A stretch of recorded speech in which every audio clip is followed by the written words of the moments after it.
Today, we're plunging into, well, a pretty dynamic and sometimes quite complex information landscape. We're talking about the world of what people often call new or, alternative media. Right.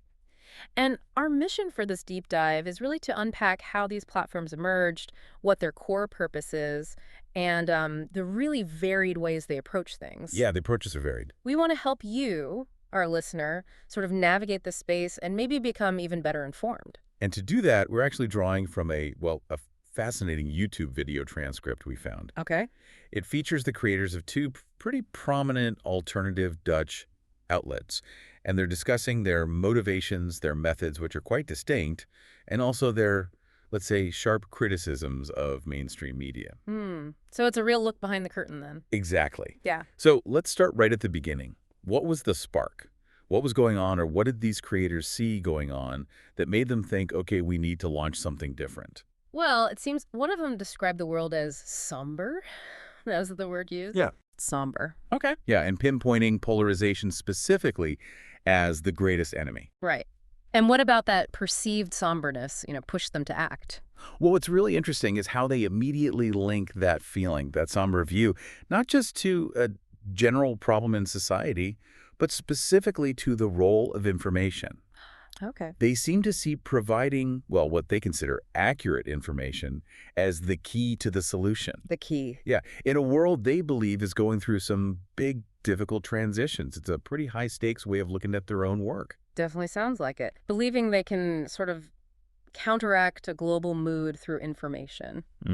So with that kind of vision, let's dive into the genesis of Die Krant.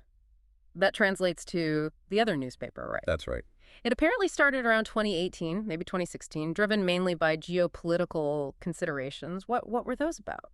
Well, their main motivation seems to have been presenting what they call the other side of the story. Okay. Particularly when it came to what they referred to as the U.S. empire. Right. I saw that phrase. Yeah, they used words like ruthless, dictator of the world. They often mention its alleged control over money flows and this figure of 800 military bases globally. Well, 800.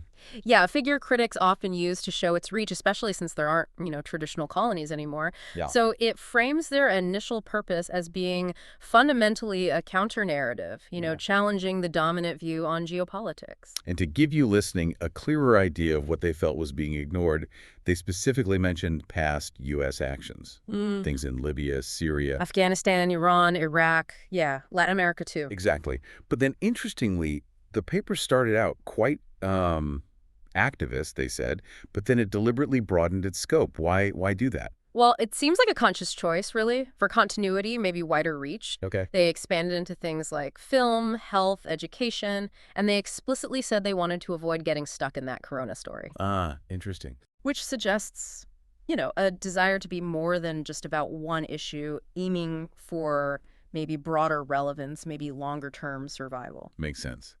Now, let's pivot, because the Viv Valentine podcast, that had a totally different start, didn't it? Oh, completely different, yeah. It began, well, pretty pragmatically, didn't it, as a campaign tool for the creator's political run. Exactly. For the Libertarian Party in the second chamber elections over there.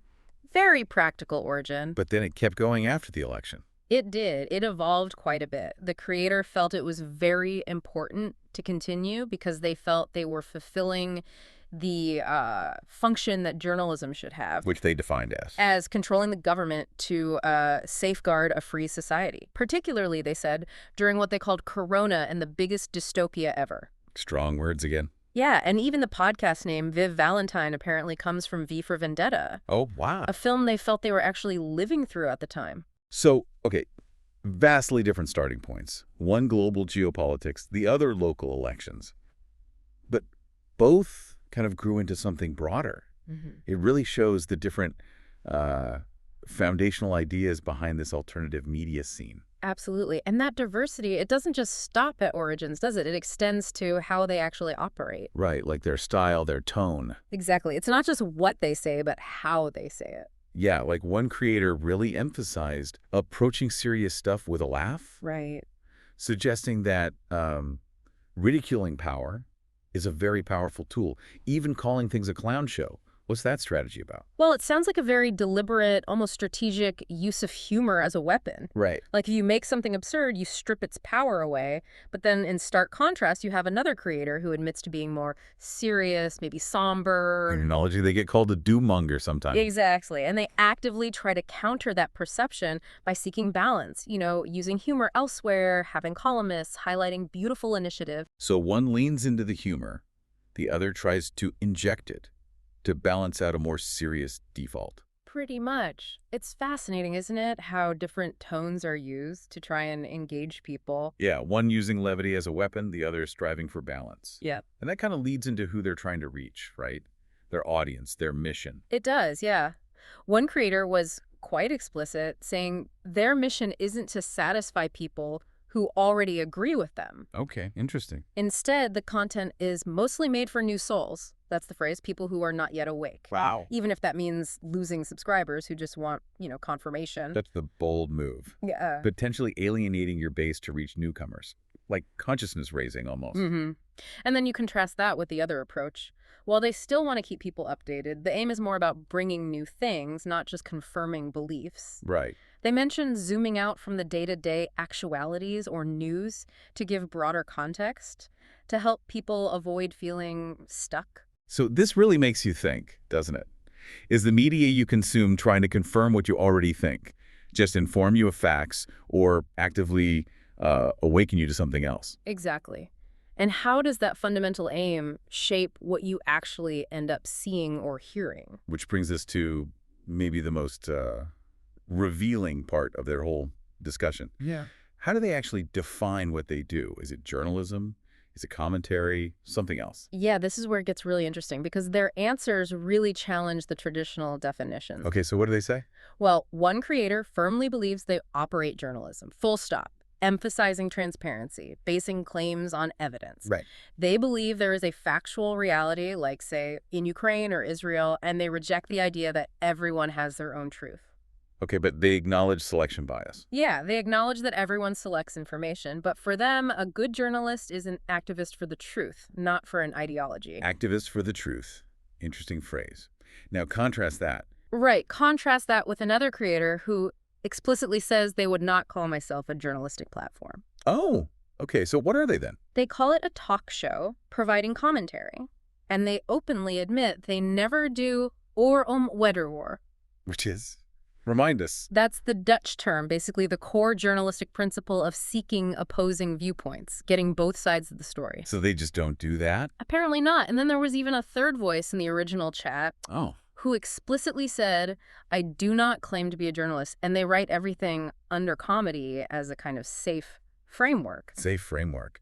How so? Well, they acknowledge this balance between wanting to be taken seriously, but also having the freedom to say all sorts of things. And crucially, they stated they don't follow the Code of Bordeaux. Which is a major set of journalistic ethics, right? Exactly. Widely recognized. Wow. So very different self-perceptions. But then one of them had this realization about activism. Yeah, that was fascinating. Initially denying being an activist, but later realizing that just pursuing the truth and unmasking lies is in itself a kind of activism at its base. What do you think that means? Well, it sort of redefines activism for the information age, maybe, suggesting that simply divvying up and sharing facts that challenge the main story is an act of resistance. Even without traditional organizing. Right. What really comes through is that the whole idea of journalism is being debated and redefined in this space. They're challenging who gets to decide what's true or objective. So, okay, after defining themselves, let's turn to their critique of the mainstream media. They didn't mince words, did they? Not at all. Calling traditional colleagues very bad, saying they've lost all their critical faculties. Pretty harsh. What's the core issue for them? The core issue, as they see it, seems to be this focus on narratives over facts or reality. Narratives versus reality. Yeah. They feel there's a big discrepancy between what they read in the news and what they actually see happening in the world. And they gave examples, right, to show this narrative pushing. They did. Specifically mentioned climate, nitrogen policy, and the situation in Ukraine as examples. Okay, and did they speculate on why this happens? Why focus on narratives? Yeah, they suggested that a large group of journalists actually genuinely believe those narratives. So it's not necessarily malice, but belief. That's what they seem to suggest. that these journalists see themselves as doing good for the world by promoting these narratives.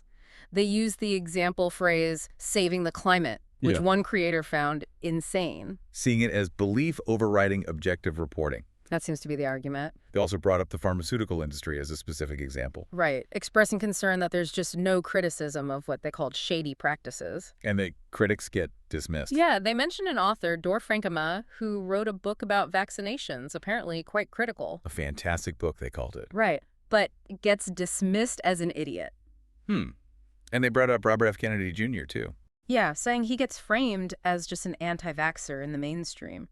Despite his focus, they claim being more on children's health. Exactly. And their point was that there's just no debate allowed on these really important topics. So what comes out of this critique? It's not just about disagreeing on facts, is it? It's more fundamental. It feels like a fundamental challenge to the role and practices of mainstream media itself. And it really pushes you, the listener, to think about the lens through which all information is presented, no matter the source, and maybe ask why it's presented that way. Right.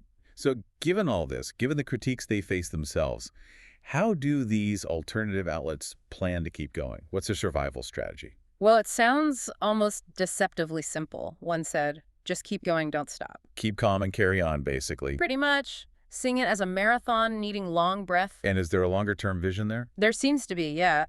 Kind of strategic, actually. They believe if they stay consistent with our mission and just grow calmly, then, as the world, in their view, becomes increasingly idiotic and crazy, Okay. the demand for their kind of voice will naturally increase. People will come to us themselves without needing big marketing pushes. Interesting. A belief that events will basically drive an audience to them. That seems to be the idea, that their content will find its audience in a world they see as increasingly chaotic. So wrapping this up, this deep dive has really uncovered quite a bit about the motivations, the different methods, the sharp critiques fueling this alternative media world. It's definitely a landscape that challenges neat definitions and forces us all to look a bit closer at where our information comes from and why. Absolutely. And the key takeaway here, I think, isn't really about picking sides between mainstream and alternative. Right. It's more about recognizing the profound importance of questioning, of seeking out diverse perspectives, and really trying to understand the why, the motivations, and methods behind any information source you engage with. So maybe a final thought for you to consider, something provocative that came up. How might that idea that, as one creator put it, the true resistance comes from everyone in the world who renounces power over others, how might that apply to your own relationship with information and the power that information holds? Something to think about.